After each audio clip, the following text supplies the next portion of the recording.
Bonjour et bienvenue sur le podcast Les Perles de Jade. Des conseils précieux à collectionner, partager ou tout simplement à méditer. Je m'appelle Julie, française installée aux Pays-Bas depuis quelques années. Ancienne responsable d'un département achat devenu coach, j'ai décidé de changer ma vie afin de changer celle des autres. Je vous aide à trouver de nouvelles pistes de réflexion et à passer à l'action afin d'être plus épanoui dans votre vie. Abonnez-vous sur la plateforme de votre choix pour ne manquer aucun épisode. N'hésitez pas à me rejoindre sur Instagram, @julie_UGS, afin d'échanger. Le lien se trouvera dans les notes de l'épisode. En attendant, je vous souhaite une excellente écoute. Bonjour et bienvenue sur le podcast Les Perles de Jade. Moi, c'est Julie. Je suis coach de vie pour les femmes entrepreneurs ambitieuses qui n'ont pas envie de faire de concessions et qui ont envie de tout avoir, c'est-à-dire une vie pro qui déchire et une vie perso au top du top. Aujourd'hui, j'avais envie de vous parler d'un épisode de ma vie qui m'a énormément servi et auquel j'ai repensé pendant mes congés. Et j'avais envie d'en reparler aujourd'hui parce que ça me tient à cœur aussi de partager un peu mon parcours, que vous puissiez savoir d'où je viens et comment j'en suis arrivée là. Il faut savoir qu'avant d'être coach, j'étais salariée. Donc j'ai fait une carrière dans les achats et j'avais aussi une carrière toute tracée. J'ai fait une école de commerce international et après avoir été diplômée, j'ai été directement embauchée comme haut potentiel dans une multinationale avec un avenir tout tracé, avec des voyages, avec une reconnaissance, avec plein d'avantages qu'on pourrait même pas imaginer avoir en tant que jeune diplômée. Lorsque je suis mutée à Paris, mon frère tombe gravement malade. Donc, d'ailleurs, c'est pour ça que j'ai demandé ma mutation à Paris, parce qu'à l'époque, je travaillais à Marseille. Et donc, je pense que j'ai un déclic à ce moment-là où je me dis, mais pourquoi se faire chier dans une vie alors que on pourrait faire tout autre chose et kiffer tellement plus? Et c'est à partir de là que je pète un boulon et que je décide de faire tout autre chose alors que mon avenir dans cette boîte est tracé. Je décide de démissionner de mon CDI à Paris. Je suis originaire de région parisienne pour rappel et je ne sais pas ce que je vais faire après. Je sais juste que ce que j'étais en train de faire ne me convenait plus. J'avais pourtant un poste de direction qui m'ait été promis par la suite et là, je décide de faire tout autre chose, c'est-à-dire que je démissionne et je me renseigne pour reprendre mes études. Je voulais pas en fait retourner sur les bancs à plein temps, donc j'opte plutôt pour de l'alternance, mais pas n'importe laquelle. Je fais une étude de marché, je regarde quel est le Master 2, parce que j'avais déjà un Master 1, le meilleur Master 2 international dans le domaine des achats. Je sélectionne l'école, je regarde les dates et les dates d'inscription sont déjà clôturées. Donc là, je me dis, OK, manque de bol, je m'y prends peut-être un peu tard. Je crois qu'on était en août. La rentrée était début octobre. Et là, je me dis, OK, je tente le tout pour le tout. Et là, j'appelle l'école et je leur dis, voilà, je veux absolument faire ce Master 2. Est-ce qu'il vous reste de la place? Je sais que les inscriptions sont clôturées, mais je suis hyper motivée, etc. Au début, ils me disent non, c'est fini, les inscriptions sont clôturées, c'est plus possible. Les candidats ont été sélectionnés parce que c'est sur dossier. Et au fur et à mesure de l'entretien, j'arrive à les convaincre de leur faxer, pour vous dire c'était à l'ancienne, faxer mon dossier de candidature dans la journée. Il y avait je sais pas combien de pages à remplir, avec la photocopie des diplômes, les notes, etc., avec une lettre de motif, etc. Donc, je décroche un entretien suite à l'examen de mon dossier. Et donc, l'entretien a lieu à Bordeaux la semaine suivante. À ce moment-là, je sais toujours pas si je vais être acceptée dans l'école, mais je passe les entretiens. Et quand j'ai la réponse quelques jours plus tard pour me dire que j'ai été acceptée, mais qu'il y a un hic. Il y a un hic, c'est que pour être acceptée en alternance pour faire ce Master 2, il faut absolument que j'ai une entreprise qui me soutienne. C'est-à-dire que le rythme était 1 semaine à l'école et 2 semaines en entreprise. Et il fallait que l'entreprise me soutienne aussi financièrement. C'était 15 000 € l'année. Donc, c'était sur 1 an, le Master 2. Et donc, à ce moment-là, j'ai pas d'entreprise. Donc, ils me disent, voilà, c'est la seule condition pour laquelle tu pourrais être acceptée dans le Master 2. Mais je dis, OK, la rentrée, c'est début octobre. Il me reste moins de 2 mois pour trouver une entreprise. Là, je postule uniquement dans les entreprises qui m'inspirent. Et là, décroche un entretien à Lille. Donc, j'habite à Paris. Pour rappel, je me déplace à Lille. Je passe les entretiens. Et c'est une entreprise qui est, on va dire, dans le top des entreprises qui représentent le sport.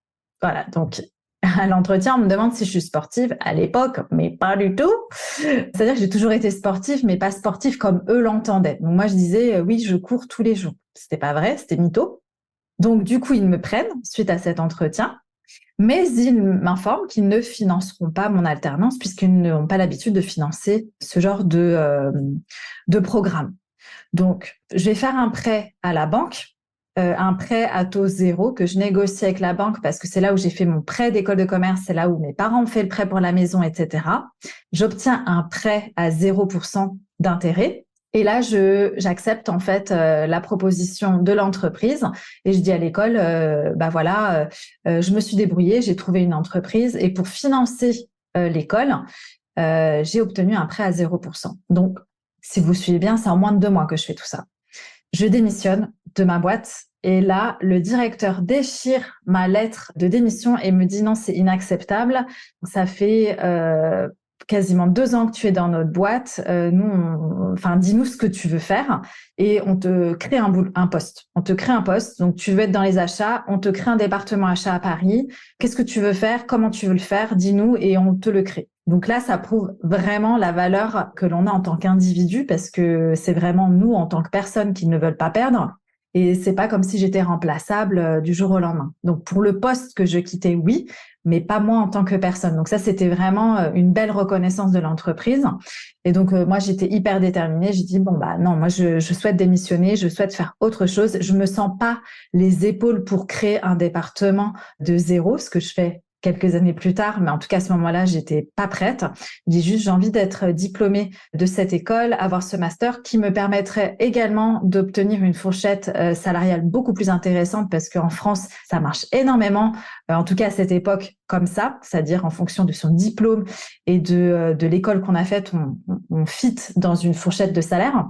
Et donc, je démissionne. Je déménage à Lille, je commence mon nouveau boulot, je fais de l'alternance, donc sachant que mes cours sont à Paris et je travaille à Lille, donc je fais les allers-retours tout le temps. Je loge chez mes parents la semaine où je suis en cours et je retourne à Lille ensuite. Et quelques mois plus tard, mon entreprise m'informe que finalement, ma demande a été acceptée et qu'ils choisissent de financer mes études. Et je décide, suite à cela, de garder quand même mon prêt puisqu'il était à taux zéro. Et sachant que j'étais rémunérée à ce moment-là, je crois 950 euros, et que j'avais un loyer de 500 euros qui était vraiment pas cher pour ce que j'avais à Lille, et que j'avais mon crédit d'école de commerce de 400 ou 500 euros, 450, 500 euros. Donc, si vous faites bien les calculs, vous voyez que en fait, je ne pouvais pas vivre. J'étais au-dessus de ce que je gagnais rien qu'en payant mes charges. Et là, on compte pas le téléphone, Internet, les transports, l'essence, etc. On compte juste le loyer et le crédit. Donc voilà. Et donc le prêt à taux zéro me permet du coup de vivre pendant 1 an. Et je dépense même pas tout parce que je sais qu'il faut que je le rembourse par la suite. Et heureusement que je fais attention puisque l'année suivante, il y a une crise économique qui ne me permet pas de garder mon emploi. Du coup, je suis au chômage et là, je suis bien contente de ne pas avoir tout dépensé. Ça me permet d'amortir un petit peu le fait de piocher dans mon épargne. Mais ça me permet aussi de vivre de manière un peu plus sereine parce que je me dis, OK, j'ai des économies, j'ai encore un petit peu du crédit qui me reste et je peux quand même rembourser mon crédit d'école de commerce et alors que le crédit du Master 2 commençait 1 an après. Voilà. Après mon alternance, donc je disais, je suis au chômage, j'emménage à mi-temps chez mon copain de l'époque qui est devenu depuis mon mari. C'était dans la campagne de Saint-Étienne. J'ai énormément de mal à décrocher les entretiens et en fait, je n'accepte pas du tout de me brader pour faire un boulot qui ne me plaît pas dans une zone géographique qui ne me convient pas, qui m'obligeait souvent à acheter un véhicule par la suite et me taper des bouchons parce que comme je vivais à la campagne stéphanoise, il aurait fallu que je prenne la voiture pour aller jusqu'à Lyon notamment parce que les transports c'était très mal desservi, etc. Donc Du coup, j'arrive soit pas à décrocher les emplois que je veux, soit ils me proposent des salaires dérisoires. Et donc à l'époque, je me dis, OK, j'arrive quand même à tenir un petit peu en mettant bout à bout mon chômage, mon crédit et mes économies. Et en fait, après une année de chômage, là, je commence à me sentir vraiment désespérée. Je me dis, ouais, c'est mort, vas-y. J'accepte le premier truc qui vient. Et là, à ce moment-là, ma cousine part en congé maternité et elle me dit qu'elle ne trouve pas de remplaçante et qu'elle se dit que voilà, elle peut pas se faire remplacer par quelqu'un qui fera n'importe quoi et qu'elle revienne et que ce soit le bordel dans ses dossiers. Comme elle me connaît, elle sait que je suis organisée, que je suis consciencieuse, elle s'est dit voilà, si toi, t'as toujours pas trouvé de boulot, est-ce que tu veux bien me remplacer pendant mon congé mat? Voilà, je crois que c'était 4-5 mois qu'elle prenait. Ouais, c'est pour dépanner. Moi, ça me dépanne. Toi, ça te permet de gagner un peu de sous, etc. Donc, j'accepte parce que c'était dans un bureau d'achat de luxe. Donc, c'est encore en relation quand même avec mon diplôme. J'accepte. Je retourne à Paris. Là, j'occupe un poste qui est beaucoup plus junior que ce que j'avais avant. Donc là, il faut vraiment ne pas être dans son ego en disant, bah, en fait, là, je recommence, je reviens en arrière, etc. C'est en fait avec quelle intention on fait ça. Moi, mon intention, c'est de revenir dans la vie active, dans un boulot qui me plaît quand même un minimum, où je peux y trouver un lien, un intérêt, etc., et où je puisse être payée. Donc, à Paris, ça me permettait de retourner chez mes parents et de ne pas payer de loyer. Donc, voilà, c'était compliqué pour la relation à distance avec mon chéri. Mais pour moi, je préférais ça que de rester pourrir dans la campagne stéphanoise, quoi. Donc, cette opportunité, en fait, là, on arrive vraiment à la morale, c'est qu'en fait, cette opportunité m'a pas du tout apporté au niveau de mon savoir-faire, au niveau des achats, parce que j'avais fait énormément de choses au niveau monde, rien que pendant mon alternance. Et puis, sachant que j'avais déjà travaillé presque 2 ans dans une autre boîte où j'avais un poste à envergure mondiale également. Donc, ce que ça m'a apporté, surtout, c'est du savoir-être. Le savoir-être dans le sens où j'ai appris à poser mes limites, à dire non quand ce n'était pas juste pour moi. Et si vous voulez avoir des exemples de ce que j'ai vécu dans cette expérience-là, je vous invite à écouter mon épisode de podcast intitulé Les trucs les plus what the fuck de ma carrière. Là, vous allez avoir un petit palmarès des meilleures demandes que j'ai eues. Et ça m'a permis aussi de prendre conscience de ce qu'était l'univers du luxe que je fantasmais de fou. J'ai toujours été passionnée de mode, etc.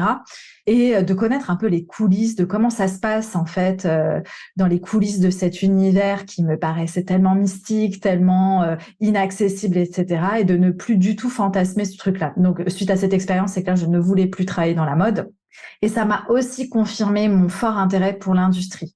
Donc l'industrie, c'est vraiment la fabrication des choses, les coulisses, le côté un peu vraiment avec les fournisseurs, le relationnel, etc. Donc ça a vraiment confirmé en fait mon intérêt pour l'industrie et mon don pour la communication, les négociations, etc. Encore une fois, je vous invite à écouter cet épisode des trucs les plus what the fuck de ma carrière parce que là, vous avez un bel échantillon de ce que j'ai pu y vivre et ce que ça m'a apporté. Et donc, cette expérience spécifique, c'est celle-ci qui me donne l'impulsion et qui me sert de tremplin pour ma carrière dans les achats parce que juste après, j'ose postuler aux Pays-Bas, un pays dans lequel je n'ai jamais habité, dans lequel je ne parle pas du tout la langue, prétendre et postuler à un poste pour lequel je n'ai aucune expérience. Et quand je vous dis aucune expérience, c'est pour être trader. J'ai aucune expérience en tant que trader de matières premières, pour être responsable du marché français au niveau industriel, au niveau packaging recyclable, encore une fois, aucune expérience pour dans une industrie en fait où les gens en fait déjà c'est très masculin, c'est beaucoup d'hommes, etc. Et c'est des personnes qui suivent les pas de leur père, donc c'est de père en fils que ça se transmet. Et puis moi j'arrive, je suis complètement out de l'industrie et puis j'arrive pour leur dire quel prix je veux acheter leurs marchandises. Donc il y a vraiment tout ce travail qui a été fait où je ne connaissais rien et j'ai énormément appris. Et c'est pareil, ça m'a appris aussi à poser mes limites au terrain. OK, en tant que jeune femme, où sont mes limites? Donc là, j'en parle aussi dans les trucs les plus what the fuck de ma carrière, où je parle justement de ma prédécesseur qui, elle, a dû partir parce qu'elle s'est faite harceler en tant que femme. Donc, moi, j'ai été harcelée aussi, mais j'ai su répondre. Et c'est grâce à l'expérience que j'ai eue dans ce bureau d'achat où j'ai su, en fait, m'imposer, et puis poser mes limites et faire comprendre aux gens quand ce n'était plus correct. Après, ça n'a rien à voir avec le savoir-faire puisque à la fin de ce CDD, on m'a proposé même d'intégrer la boîte en CDI, ce que j'ai refusé puisque ça m'intéressait pas. C'est ensuite le poste de trader qui m'a permise de me faire débaucher par un grand groupe. C'est une des plus grosses compagnies dans l'alimentaire à présence mondiale. Et donc ensuite, ça m'a fait décoller complètement au niveau de ma carrière et ça m'a permis d'avoir des postes dans le top management d'autres boîtes par la suite et d'évoluer en quelques années seulement et d'être souvent la plus jeune femme dans le corps managérial que j'avais intégré dans les entreprises. La morale de ce partage, c'était vraiment de rester ouverte à saisir des opportunités, de mettre notre ego de côté et parce qu'on ne sait jamais ce que l'univers, ce que la vie peut nous proposer comme cheminement pour arriver à notre destination.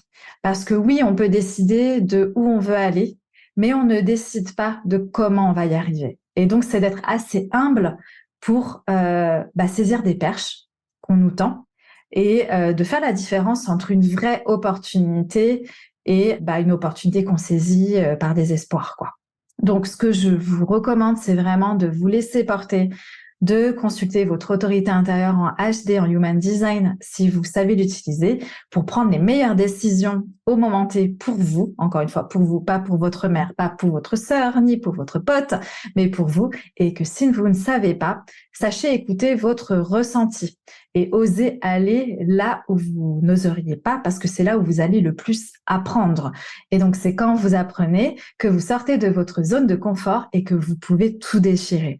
Donc, encore une fois, là, c'est un exemple de mon parcours, mais c'est un exemple que je pourrais très bien citer au même niveau que la démission que j'ai eue quand j'ai quitté le monde des achats, mon poste en tant que responsable d'un département achat dans une multinationale pour me lancer dans l'entrepreneuriat. C'est exactement la même chose. Je ne sais pas quand je démissionne ce que je vais avoir puisque c'est un chemin différent que j'emprunte pour arriver à destination. Encore une fois, quand j'ai démissionné de mon poste en tant que salarié, je me suis lancée dans l'entrepreneuriat pour fonder une plateforme pour la revalorisation des déchets, qui n'a rien à voir avec ce que je fais aujourd'hui, qui est le coaching. Mais c'est ce qui m'a mené au coaching, parce que j'ai accompagné des créateurs et c'est ce qui m'a donné envie d'être plus au contact de l'humain et d'accompagner les gens et pas d'accompagner uniquement leur business.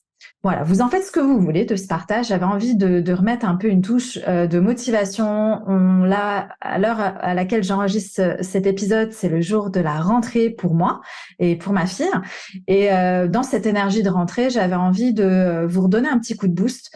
Voilà, si vous êtes dans une période creuse de remise en question, de questionnement, c'est peut-être le moment pour vous de saisir des opportunités que la vie vous propose aujourd'hui, même si vous avez l'impression que ça n'a rien à voir avec ce que vous avez envie de faire à la base, mais parce que vous ne savez jamais ce que cette opportunité pourra vous amener par la suite, les rencontres que ça pourra vous amener, ni les expériences. Alors foncez, allez-y et surtout restez active parce que c'est dans l'inaction qu'on stagne. Tant qu'on reste actif, on peut toujours décider du chemin que l'on va prendre par la suite et de là où on va poser notre pied au prochain pas. Donc, osez. Voilà, ce sera mon mot de la fin.